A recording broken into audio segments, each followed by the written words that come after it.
Hello and welcome to Prep Smart. So today we are going to discuss about all the important press releases from the PIB for this particular week, that is from 28th June to 4th July. Okay, so today we are going to cover around 7 to 8 most important newses that came in the last week from PIB.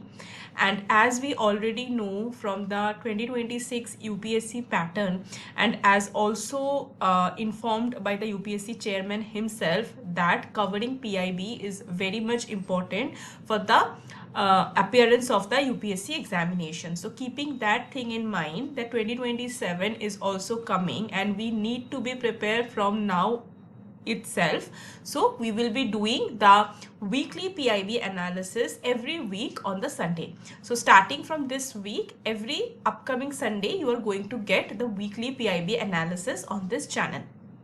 So the first news that we are going to start today with is, so the first important news that we are going to start today with is of the bilateral relations. We all know that throughout the entire week in the newspaper, there was discussion about the 16th India-Japan Annual Summit. Okay, so this happened from the 1st to 3rd July and it happened in the New Delhi, India. And the current Prime Minister of Japan, Sanae Takaichi, she visited for the very first time to India. Okay, now in this particular summit, what was the core theme of this summit? The core theme of this summit was advancing a partnership of strategic convergence and trust for shared growth, prosperity and resilience. Okay, so again I'm saying, so this is the 16th India Japan Annual Summit and it happened in the New Delhi. Okay, now why this particular summit is important? This summit is important because India and Japan together share a specific special strategic and global partnership. Okay, so different topics have been discussed in this particular annual summit, out of which we are going to discuss about the major issues. Okay, so as you can see, these were the major topics of discussion: strategic connectivity, business and investment, emerging technologies like superconductor, AI. Okay, then resilient supply chains, where we can avoid the dependence of China and we can build a resilient supply chain. Also use of clean energy and sustainability, use of green hydrogen, people to people exchange and Indo-Pacific cooperation among the Indian Ocean and the Pacific Ocean. Okay, so these were the major concerns of this India-Japan summit. And the specific topics, the three priority areas that were covered here were: first was defense and security, second was economic partnership, and third was people to people exchanges. Okay, now what was the major areas that were covered under defense and security? Okay, under defense and security, they have specifically talked about Indo-Pacific free movement of trade. As we already know, after from today's update, is that after this particular summit has happened, China has also shared its view that it has updated that they are not concerned about the growing friendship between India and Japan. But we all know, right, that if there are some concerns, then only nations, they will tend to comment. Right now, what are the particular strategies or the agreements that has been made? First, they have talked about the strategy alignment. Okay, now in terms of the maritime security and free trade, Japan has its own maritime initiative. It is called the Free and Open Indo-Pacific, or FOIP. Okay, it is called FOIP, or Free and Open Indo-Pacific. Now this particular vision of Japan also aligns with India's maritime initiatives, that is IPOI, Indo-Pacific Oceans Initiative, and also with our Mahasagar initiative. Okay, as we have already discussed, as per the Mahasagar initiative, India specifically focuses on the countries which is present around the Pacific Ocean, specifically in the Southeast Asia. Okay, then there has also been a discussion of the fourth India-Japan 2+2 ministerial dialogue, right? We also know that Japan is a part of the Quad initiative, right? So in the Quad there are 4 members. There is India, there is Japan, there is US, and there is Australia, right? So among the 4 members, India and Japan also is a very important member in Quad. And also because the last joint dialogue 2+2 ministerial dialogue has happened in Tokyo, now the next one is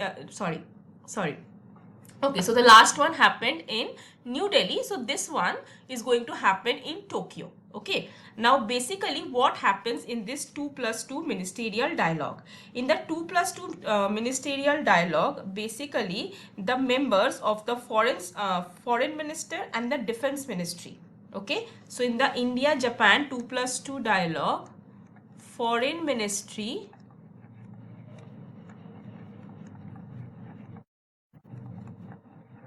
and the defense ministry of both the countries, okay, they come together, they discuss about various matters like Indo-Pacific security, Indo-Pacific security, then military relations, naval exercises, okay, then use of defense technology,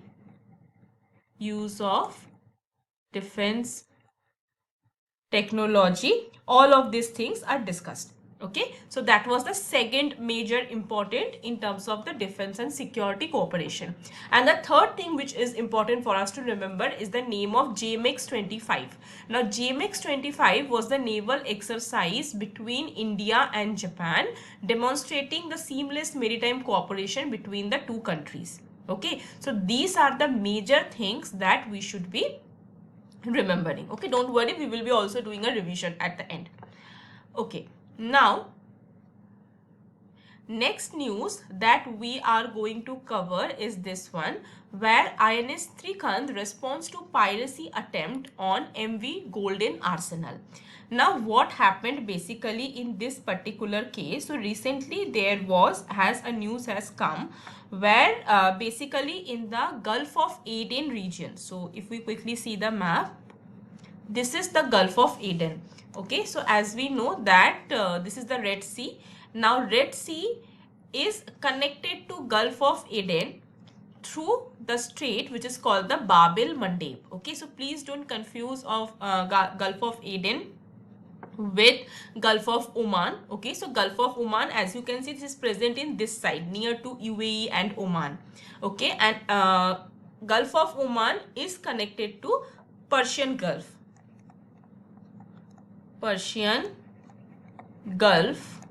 through the strait which is so much in news nowadays is the Strait of Hormuz. So we are not talking about that side.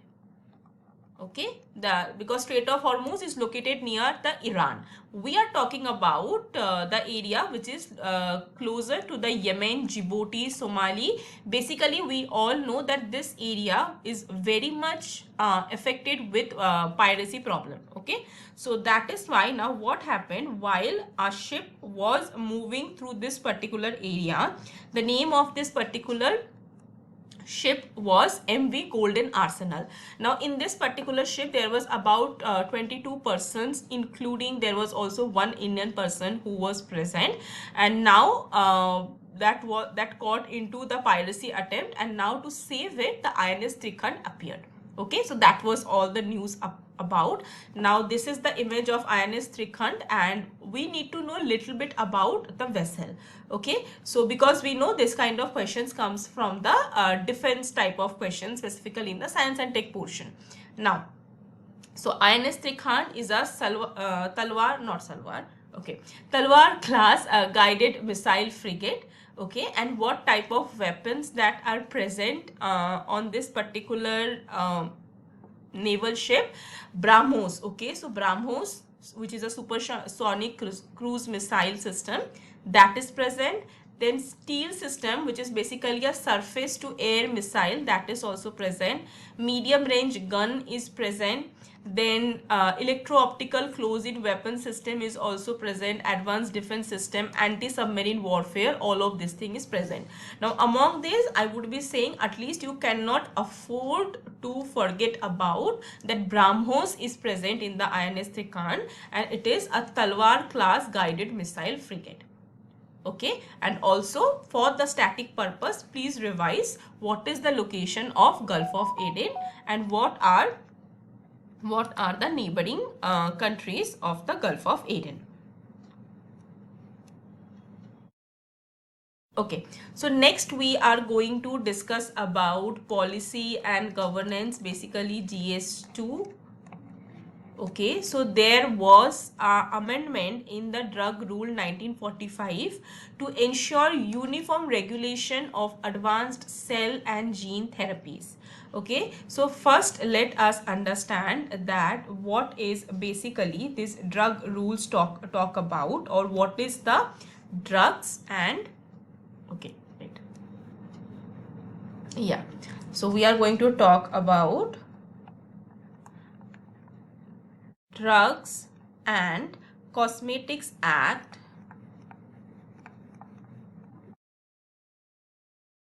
1940. Okay, now as per this particular act, which is the Drugs and Cosmetics Act 1940, there is like critical biologicals that are used, like say for example cell therapeutics are used, stem cell research is used, CAR T cell therapy we read about. So all of these things we use, they require the joint oversight. That is, there should be regulation both from the center as well as from the state. Okay, and why this has been this has been proposed, so that before this amendment, what used to be done in terms of the drugs or the medicines that has been used, for them this particular regulation was there, like jointly center and the state together, they are going to have the control or the regulation over such high risk products. Okay, high risk products like the vaccines, then IV fluids, large volume, like more than 100 ml of IV fluids. Okay, this kind of high risk products were to be collaborated by center and state. Now during this recent amendment, it has been said that the advanced therapies like the stem cell technology or gene editing like CRISPR-Cas editing, and then the products that are used, so gene editing products or the xenografts. Okay, now what is a xenograft? Xenograft is basically, you must have known about organ transplantation technology. Organ transplantation. Now what happens in organ transplantation? In organ transplantation, suppose I have a kidney problem. Okay, so I am person A and I need kidney because my kidneys are not working. So in that case, a person B who is matching with my blood group and also certain other things are matched, and if all those things match, that person can donate the kidney to me. That is known as organ transplantation in simple words, right? But in like advanced biology, what happens that, let us consider B is not at all a human. Okay, I'm not even saying they're relatives from my family or they are not my relative, they are not at all a human. Okay, so instead of human, suppose I am taking the organ from some other species animal. Say for example, I'm taking it from a pig. Okay, so here the species is entirely different. A is a human and the donor is a pig, which is a different species. So if such different species transplantation happens, that is known as a xenograft. Okay, that is known as a xenograft. Now obviously you can understand now that this process is a very complex biological application. So all these complex processes now will be requiring both the center as well as the state regulation. Okay, that is all the news is talking about. So what is given here? That center amends drug rules 1945 to ensure uniform regulation. Now, what is CLAA framework expansion? Now, as per the drug rules 1945, which has been amended to bring advanced therapeutic categories under the direct oversight of centrally licensed approving authority framework. Okay, so now before the drugs were there, like vaccines and IV fluids all were there. Now these things are also coming under CLAA framework, and these are the things that we have already discussed. Okay, so under the joint regulatory supervision, under the Drugs and Cosmetics Act, specified categories of critical biologicals and drugs require shared oversight from both central as well as state regulators. Okay, so as I told you, these already required the joint oversight. Now this advanced therapeutic categories have also been inserted through the amendment. Okay, I hope this much is clear. Now after this, the next news that we are going to talk about. Okay, so here I have also added that what are the stem cell products like CAR T cell therapy that we use. Then if we talk about gene editing, so we definitely should be knowing that what is CRISPR-Cas method, and then also xenograft. So also if you are liking my explanation specifically in terms of science and tech, you can also let me know in the comments that should I be bringing short videos describing all these biological processes that are very much important for all our exams. Okay, now next we are going to talk about the digital infrastructure. So it has been the 11 years of Digital India initiative, and they are using this for the better healthcare and digital markets. So there were many things that has been talked about in this particular news, but I will be specifically talking about the UPI system. Okay, because this is very important. This year it is the 10th anniversary of the UPI system. So UPI, which is also known as Unified Payment Interface, was launched in 2016 and now it is 2026. So definitely it's the 10th anniversary of the UPI system, and we all know that just a decade back, where India was one of the country where cash is used very heavily, now it has been changed to mostly digital currency, digital payment system. Okay, and also we are acting as the pioneer of this digital payment system all over the globe. We definitely have a global footprint. Okay, so unified payment system, if we talk little bit about the static part, so this was developed by NPCI, which is the National Payment Corporation, which comes under the regulation of RBI. Now when we talk about the payment system, there are certain different payment systems that is there. So there is NEFT, right, which stands for National Electronic Funds Transfer. Then there is also RTGS, which is real-time gross settlement, and then there is IMPS, which is basically immediate payment service. Now UPI is basically an updated form of IMPS. Okay, now let us quickly also revise little bit about all these three systems. First of all, I want you to answer me, just think, pause and think. Which of the system does not provide 24/7 access to the transfer of money? Okay, take a pause, think for 2 seconds, and then check your answer if it is correct or if it is not correct. Okay, so first of all these three systems, they have the availability of 24/7. So by using any of this system, you can transfer the money 24/7. Okay, next, if we talk about the minimum limit, so there is a minimum limit in all the three, although in case of NEFT, so if we talk about the minimal amount, in case of NEFT, it is just only 1 rupees, as well as for IMPS, because we know through UPI you can also send somebody 1 rupees. But for RTGS, the minimum amount that needs to be sent is about 2 lakh rupees. Okay. Now, why there is a difference in that? Basically, in the NEFT system, there is, if you suppose sending money to somebody, so it will not be sent instantly.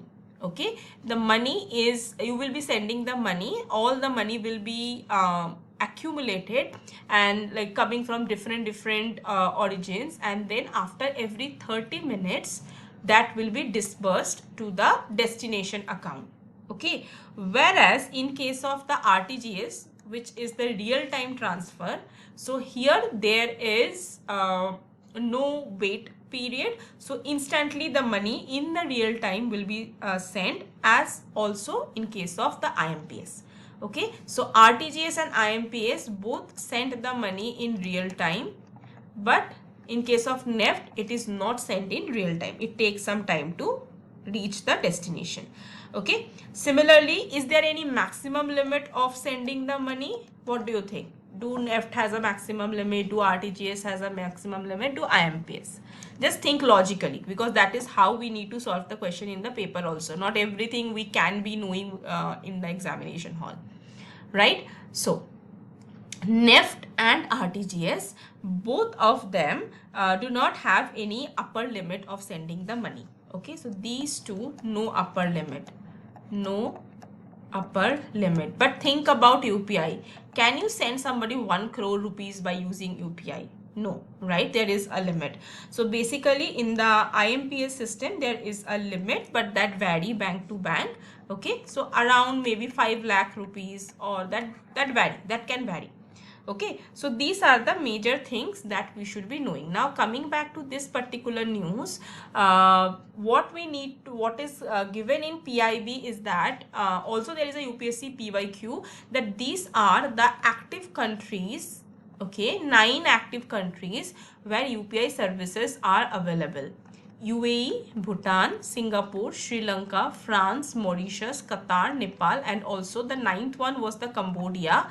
And now recently Greece has become the 10th country to enable the UPI services. So see, this is a very recent update. BPSC is also coming. They can ask this in the question. So that is why it's very important for you to cover all this stuff. And if you want, you can also share it with your friends, so that they can also crack the exam together.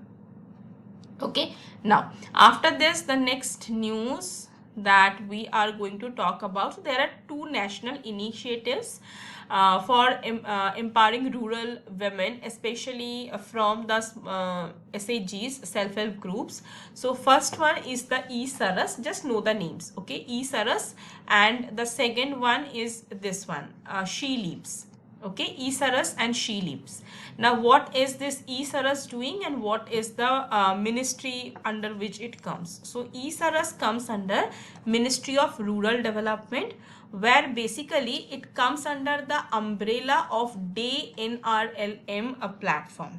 Okay, DAY NRLM stands for Deen Dayal Antyodaya Yojana, National Rural Livelihood Mission. Basically, what happens in DAY NRLM? In DAY NRLM, it is aimed to reduce the poverty by promoting institutional platform for the rural poor. Okay, basically in this particular system, in the E-Saras system, they are providing an official online marketplace where the women, specifically the self-help groups who are handcrafting different stuffs, they can showcase their products, and they can also get buyers all over the world. Okay, so that is the application of this E-Saras platform. Okay, next, after this, the next one is the She Leap. Now She Leap also comes under DAY NRLM digital ecosystem. Now it is present on the Locos platform. Okay, now what is locos platform? Loc means people, OS is the operating system. Okay, so it serves as the core web and mobile infrastructure under DAY NRLM, where again they are getting basically a platform where the different self-help groups of India, the women entrepreneurs, they are directly connected through this platform. Okay, and through this particular platform, tracking their business performances, supporting the farm and non-farm sectors, helping them economically, creation and management of the enterprises, all of these things will be helpful. Okay, so please remember just the two names, She Leaves, and the second one is the ESRS. How this is associated? This is associated with the women empowerment, specifically the rural women empowerment in terms of self-help group upliftment, and this comes under the Ministry of Rural Development. Okay, now after this, the next is on 30th June, Prime Minister pays tribute to the brave warriors of the Santhal Rebellion. Okay, so 30th June is celebrated as the Hool Divas. Okay, please remember this. Also, BPSC is coming, and if we talk about the Santhal Rebellion or the Hool Divas, it is celebrated in different parts of the tribal communities across Jharkhand, Assam, West Bengal, Odisha, and Bihar. Okay, what is the historic significance of the Hool Divas? This is basically the day which is commemorating the occurrence of the 1855 Santhal rebellion. Now, who were the prominent leaders of the Santhal rebellion? We know that Sidho Murmu, Kano Murmu, then Chand Bhairav, and the Phulo Jhano, they were the twin sisters. They stood very firm against the injustice of the Britishers and the foreign rule, and then they got martyred. So because to pay tribute to their contribution for the Indian independence, 30th June is celebrated as Hool Divas. Okay, now the next news we are going to talk about, this year we are celebrating 9 years of GST.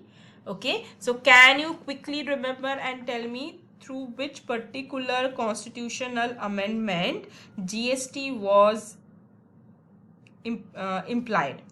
Okay, yeah, so this is the 101st Constitutional Amendment Act.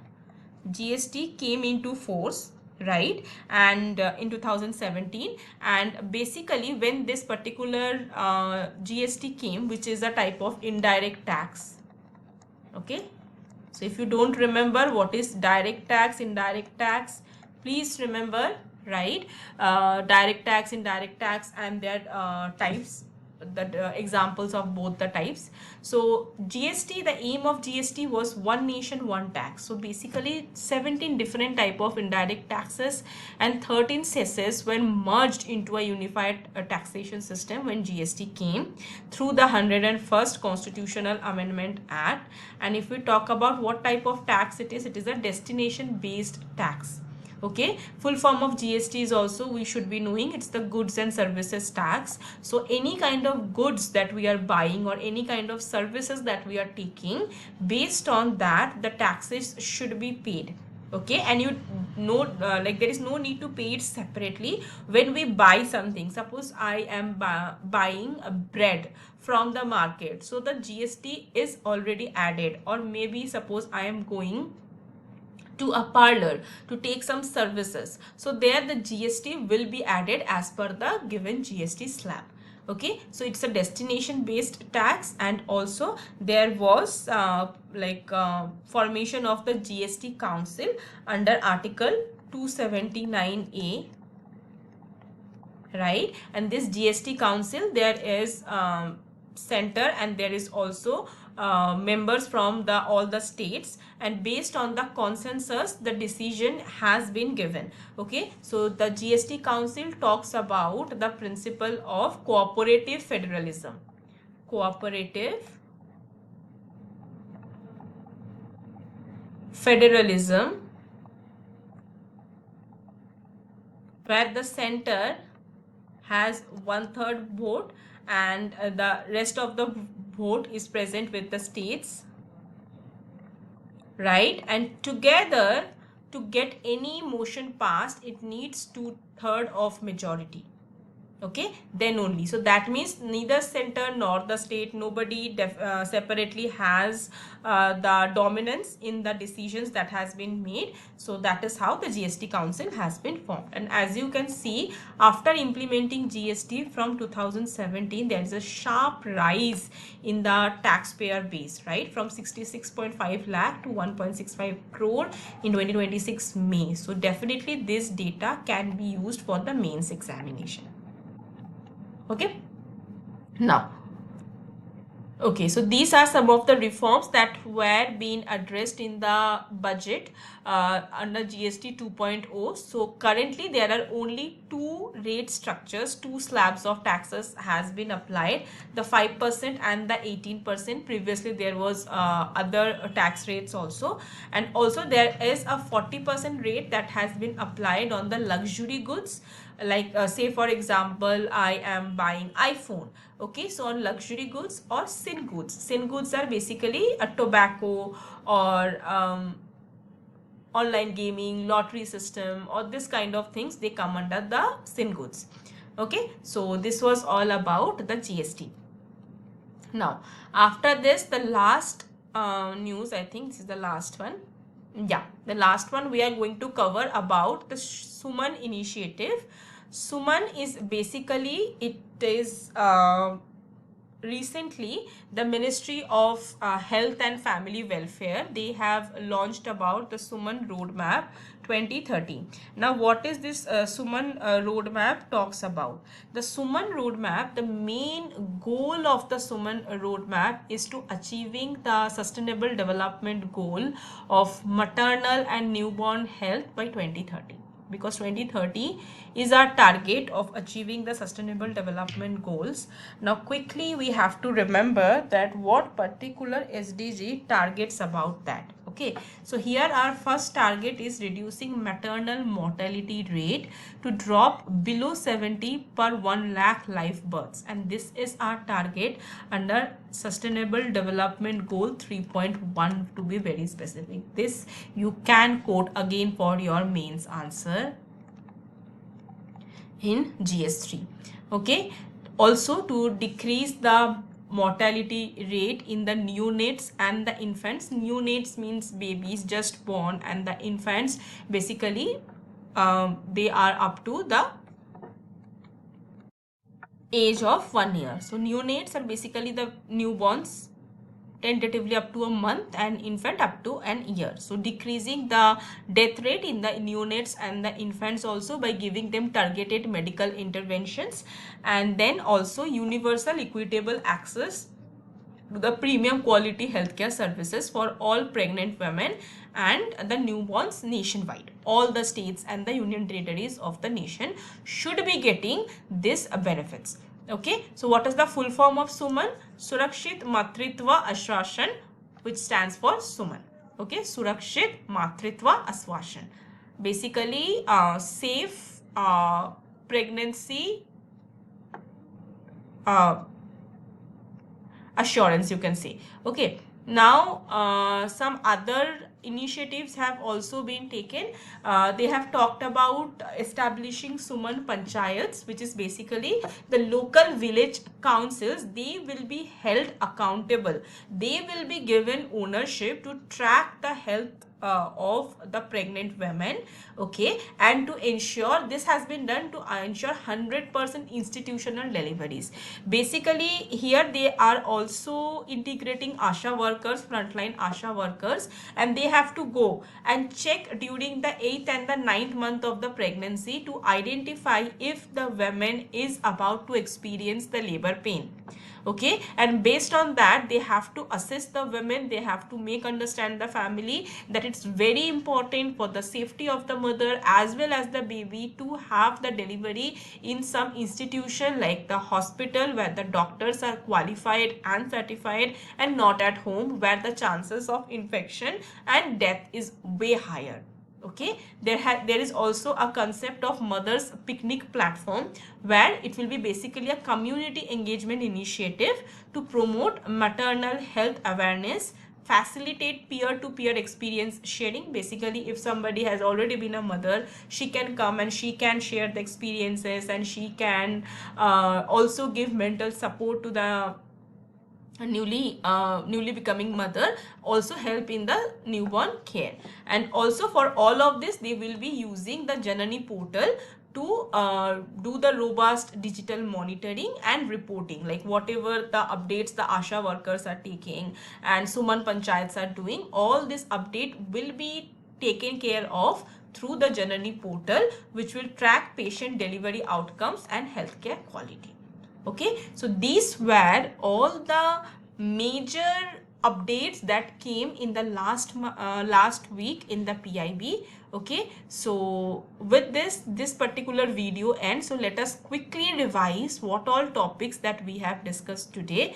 I also want you to participate actively, so that you just revise it here only. Okay, otherwise it will become a mountain of topics and notes and syllabus. Okay, so I will be asking you a few questions. You just have to think in your mind and have to give me the answer. Okay, now first we discussed about the 16th India Japan annual summit. First of all, you have to remember, can you tell me which particular place this summit has occurred? Yes, it occurred in New Delhi. Okay, next, can you tell me that in this particular India-Japan annual summit, they have talked about a particular naval exercise. Can you tell me the name of the naval exercise that happened between India and Japan? Yes, so the name of the naval exercise is JMX 25. Okay, can you tell me that what are the ministries that take part in the 2+2 ministerial dialogue?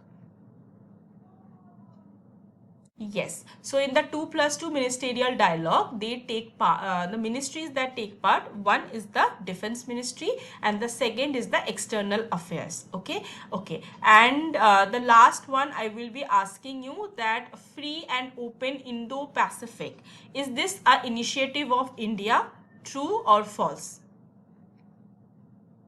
It will be false, because free and open Indo-Pacific or FOIP is an initiative of Japan to have the maritime safety on the Pacific Ocean. Okay, next we will be talking about INS Trikant. So can you tell me what class of frigate it is? It's the Talwar class frigate. Okay, what particular missile is attached with the INS Trikant? It is attached the BrahMos missile. Okay, very good. Next we will be talking about the amendment in the drug rule 1945. So can you tell me that what do you understand by xenograft? Just try to remember. Yes, so xenograft is basically if you are taking the animal tissue of some different species and then transplanting it into the human body, that is known as xenograft. Now what has been amended and what new clauses has added? That earlier the medicines, like say for example vaccines, large volume IV fluids, okay, rDNA based biological medicines, all of this under the Drugs and Cosmetics Act were coming into the joint supervision of the center as well as the state.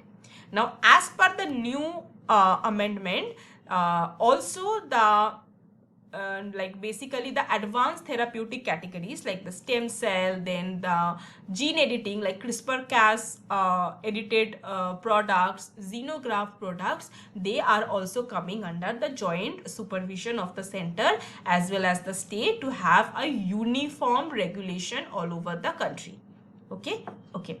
Next we will be discussing about, okay, so this year we are observing 11 years of Digital India Mission. Can you tell me the name of the country where recently UPI system has been launched? It is the 10th country where the UPI system has been launched. Yes, it's the Greece. Okay, Greece is the 10th one. 9th one is Remember the name and tell me in the comment. Okay. Okay. Now next, what is eSaras portal and what is the She-Leap portal?